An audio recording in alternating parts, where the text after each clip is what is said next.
top photographer based in Tokyo. So last month I actually went on a short trip to Hiroshima, and if you guys probably know, I currently live in Tokyo, Japan, and I seldom travel outside my comfort zone because I don't have that much time, unfortunately. But one of the goals that I had was travel somewhere outside my comfort zone, and one of the locations was actually traveling to Hiroshima, actually, and which you guys probably know was sort of like the location where the Day X happened, the end of the World War II, and a famous bomb site exists in that area. And I never had the opportunity to go to Hiroshima personally.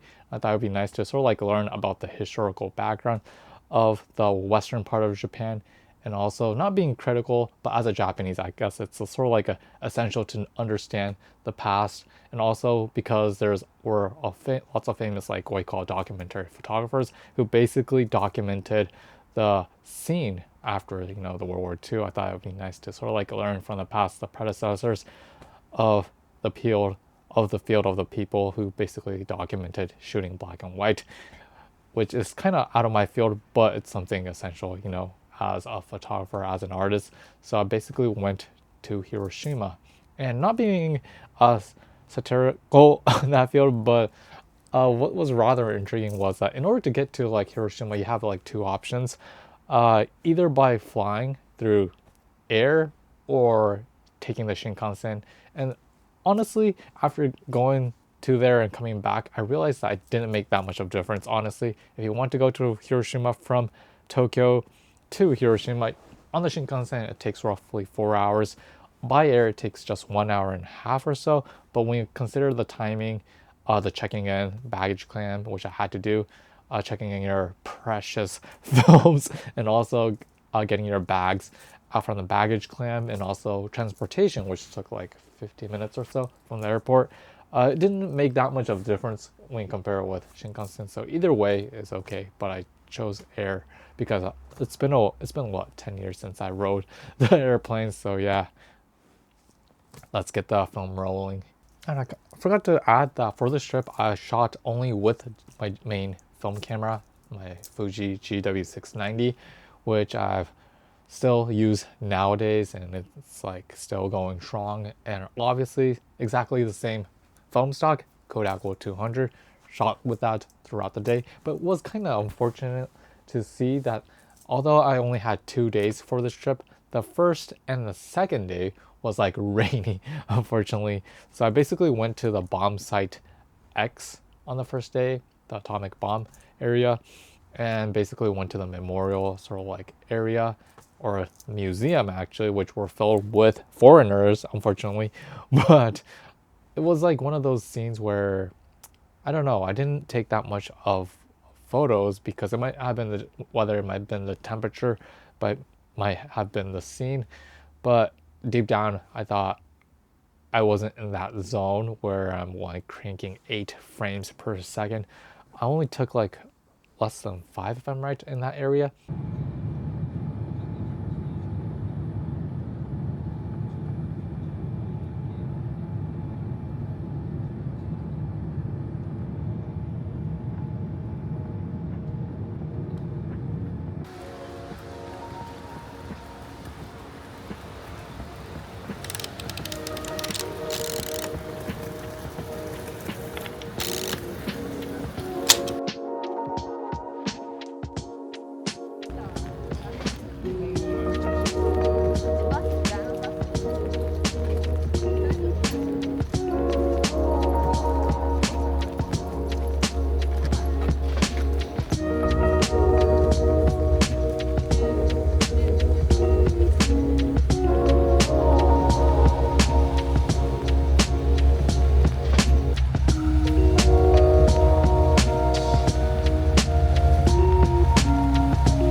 So after sort of like walking down the sort of like the staircase, or sort of like the, how should I say, the building of the Orizu Tower, basically walked around the sort of like the atomic bomb site, which everyone knows, which was crowded with a lot of foreigners and tourists.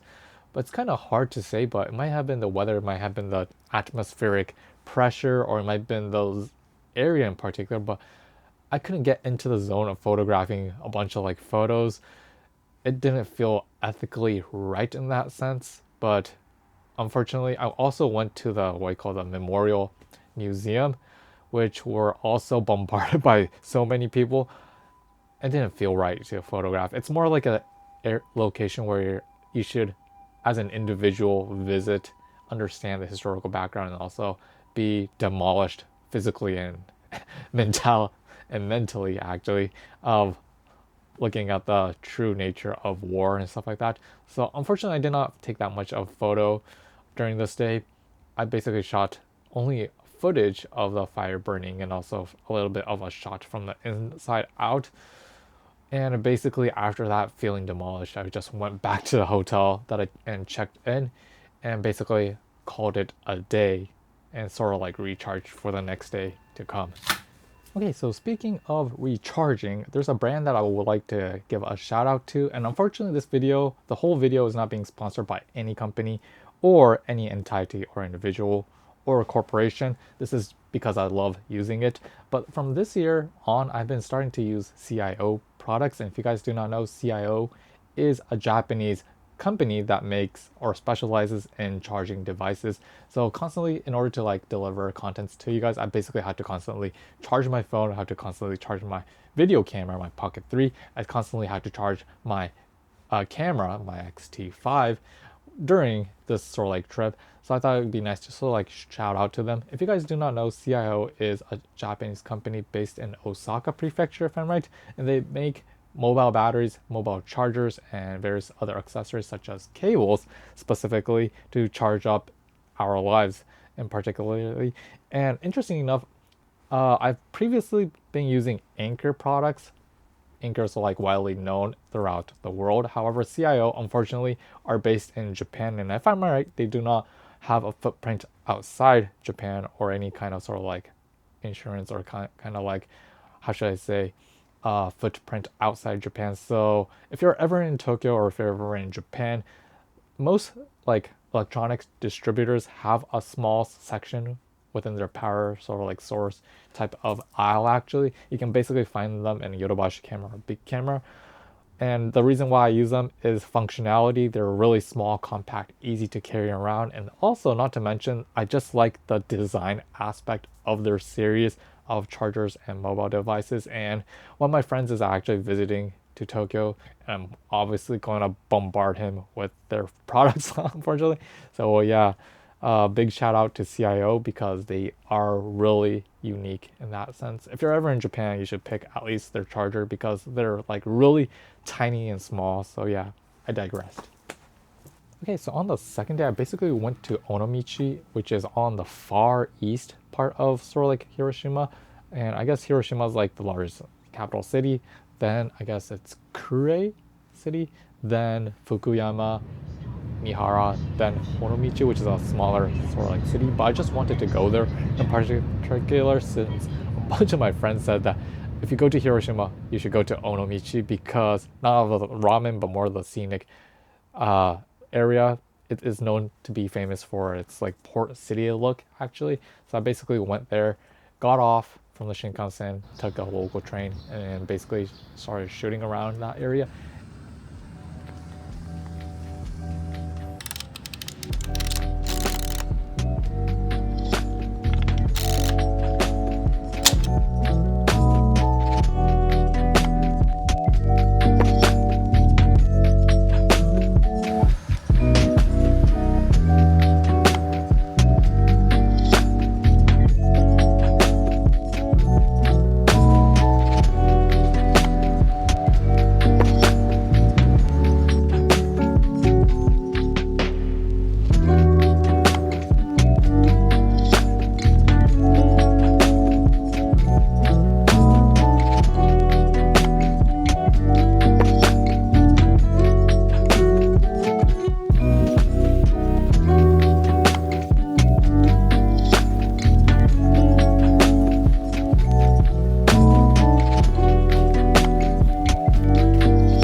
Okay, so after shooting around Senko Temple, I basically, instead of riding the sort of like the rope way down, I basically sort of descended the mountain just walking actually.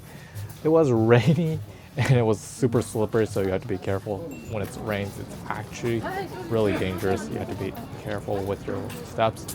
And I basically was, there was this sort of like a shopping district, sort of like a road actually, which you can basically walk towards the station. And I found a toy shop in particular, which was closed, that had a Yashica TLR for some reason.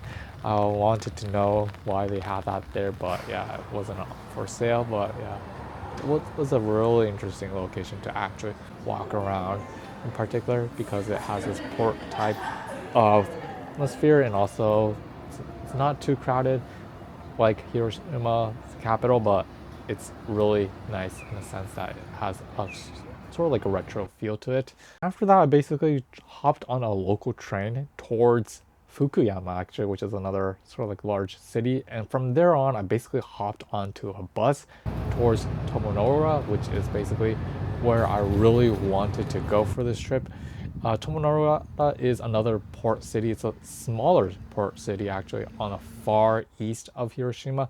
This area in particular is famous for Sakamoto Ryoma, who is a samurai, not the last samurai actually, but he actually lived around this area in particular before picking up the fight against the central government, which was in the Edo period actually.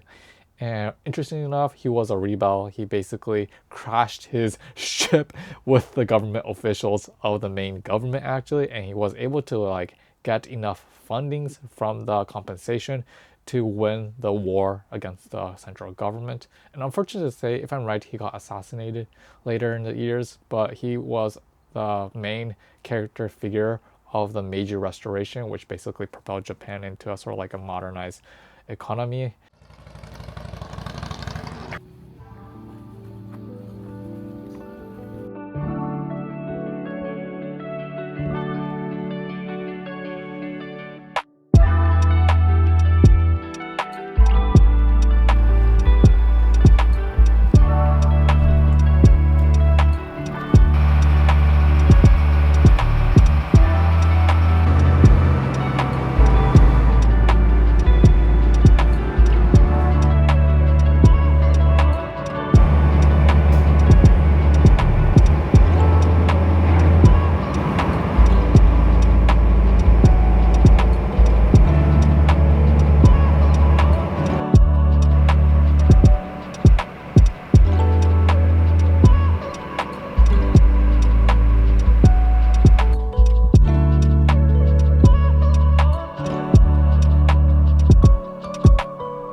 Also, something to note is that there's a ship called Hirohamaru, which is basically the ship that Sakamoto Ryoma apparently crashed into the government official.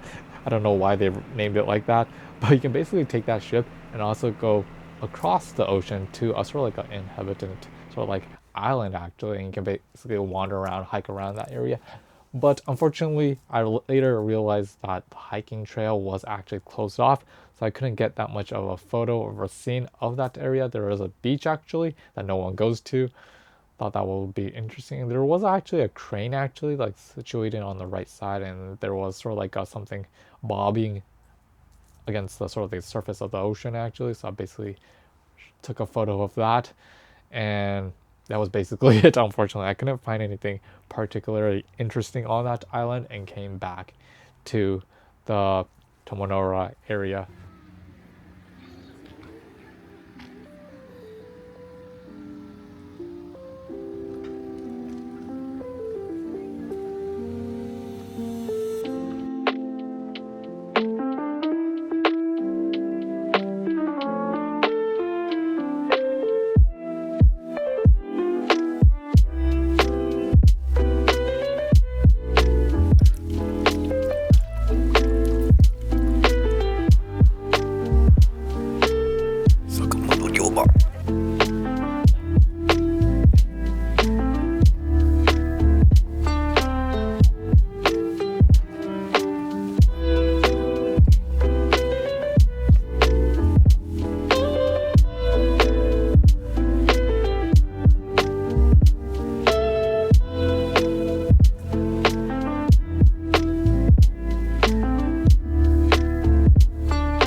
Okay, so on the last day, I was actually returning back to Tokyo in the afternoon, actually late in the afternoon. So I had time. However, I wanted to go to Itsukushima Jinja, which is like the pinnacle of shrines in Hiroshima, actually.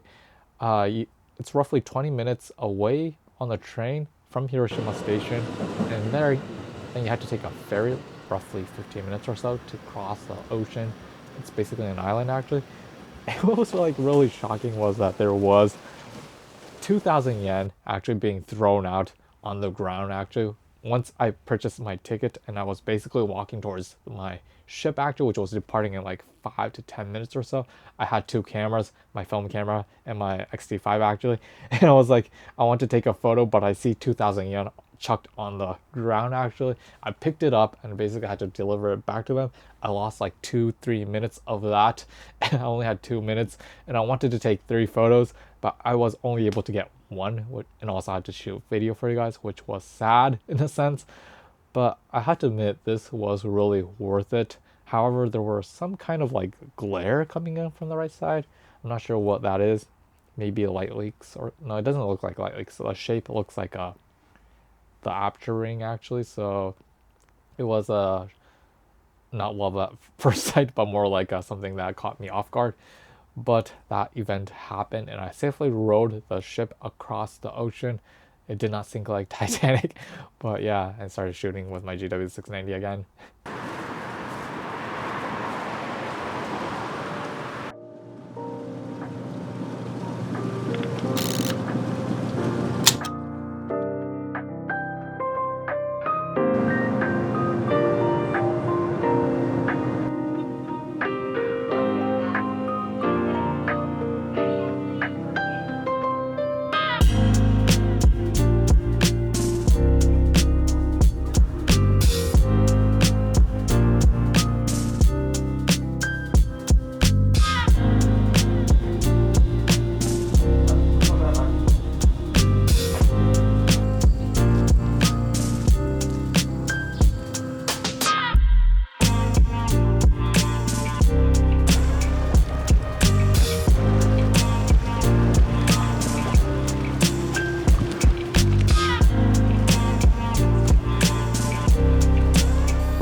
And basically, you guys probably know that my trip videos, I tried to make it not too long or not too short. Like, I tried to make it less than 25 minutes or so. So it's kind of hard to sort of like jam all the contents, video, and also photos for you guys. I think I only put in like 1/3 or 1/4 of the photos that I actually shot. I shot like 70 exposures or so, 60, 70 exposures or so. And out that, and within that only shot, I only put in like 20 photos if I'm right. And it was hectic because there's far more things to showcase to you guys. And honestly, Hiroshima is a really fascinating location because there's like so many things to see, so many things to like showcase. However, because time is limited, my life is limited, I thought might as well show you guys the best photos that I got from the trip. And I'll stick in some photos in this part of the area because there were a couple that I wanted to share with you guys, such as the interior of the ship, especially when the sort of like the tourists were getting off the ship, and also a couple of shots of sort of like the Itsukushima Jinja, some of the areas that I wasn't able to incorporate into this video. Might as well allocate into this part. But it was a really nice experience just going there, walking around, being immersed in a location where there's not much people. I really enjoyed it. Would love to actually revisit this location when I have more time at my spare hands. But yeah, hope you guys enjoyed this video. Found it informative, and yeah, this might be my first time shooting with Kodak Gold 200, especially in the rain first 2 days or so. Not a pleasant experience because you have to hold an umbrella, you have to meter with a light meter, and then you basically have to grab your main film camera, shoot exposure, and then after that you had to shoot video. So that was chaos in a sense, but it was well worth it. So yeah, I would love to see you guys if you ever go to like Hiroshima. I would love to hear what you thought of visiting those like scenic locations. So yeah, if you guys enjoyed this video, found informative, if you have any questions, I'm happy to reply. And yeah, we will see you next time. Peace out.